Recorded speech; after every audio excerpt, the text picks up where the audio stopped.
প্রথম প্রশ্ন, কোন যুগের সঙ্গে হরপ্পার লোকেরা যুক্ত ছিল?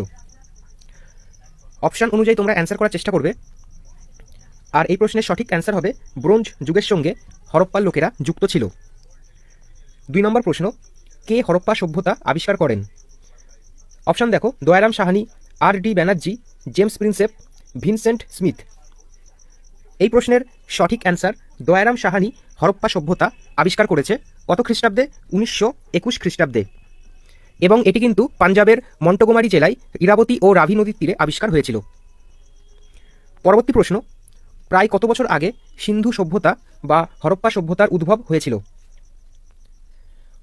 আর এই প্রশ্নের সঠিক অ্যান্সার হবে 5000 বছর আগে সিন্ধু সভ্যতা বা হরপ্পা সভ্যতার উদ্ভব হয়েছিল। পরবর্তী প্রশ্ন, হরপ্পা সভ্যতার বেশিরভাগ জায়গা স্বাধীন ভারতের কোথায় অবস্থিত? পাঞ্জাব, হরিয়ানা, গুজরাট নাকি উত্তরপ্রদেশ? এই প্রশ্নের সঠিক অ্যান্সার গুজরাট। 5 নম্বর প্রশ্ন দেখো, হরপ্পার লোকেদের কোন দেশের লোকেদের সঙ্গে ভালো বাণিজ্যিক সম্পর্ক ছিল? এই সকল প্রশ্ন কিন্তু বিগত বছর থেকে কালেক্ট করা হয়েছে, যেগুলো পরীক্ষায় আগে এসছে। তো অবশ্যই তোমরা প্রত্যেকটা ক্লাস অ্যাটেন্ড করার চেষ্টা করবে। সঠিক অ্যান্সার, মেসোপটেমিয়া এই লোকেদের সঙ্গে বাণিজ্যিক সম্পর্ক ছিল হরপ্পার লোকেদের। 6 নম্বর প্রশ্ন, নিম্নলিখিত কোনটি প্রাচীন ভারতের সমুদ্র বন্দরের নাম? সঠিক অ্যান্সার লোথাল। 7 নম্বর প্রশ্ন, হরপ্পা অঞ্চলে কোন নদীর কাছে অবস্থিত ছিল? হরপ্পা অঞ্চল এটি কোন নদীর কাছে অবস্থিত ছিল? সঠিক উত্তর রাভি নদীর কাছে কিন্তু এটি অবস্থিত ছিল। পরবর্তী প্রশ্ন, হরপ্পা সভ্যতায় কালীবঙ্গাল অঞ্চলটি কোন নদীর উপরে অবস্থিত বা কোন নদীর তীরে অবস্থিত? সঠিক অ্যান্সার ঘরঘরা নদীর তীরে এই কালীবঙ্গাল অঞ্চলটি অবস্থিত। পরবর্তী প্রশ্ন, নিম্নলিখিত কোন ধাতু হরপ্পা সভ্যতার সময় ব্যবহার করা হতো না? তোমরা জানো এই প্রশ্নগুলো কিন্তু বিগত বছরের। সঠিক অ্যান্সার লোহা।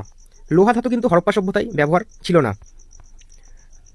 10 নম্বর প্রশ্ন, সিন্ধু সভ্যতার লোকেদের মৃতদেহগুলিকে কি করা হতো?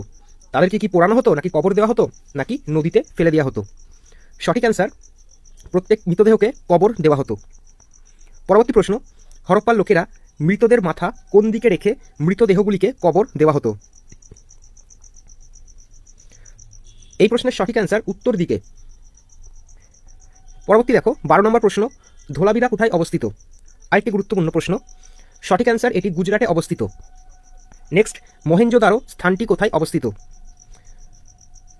আর এই প্রশ্নের সঠিক অ্যান্সার এটি সিন্ধু প্রদেশের লারকানা জেলাতে অবস্থিত।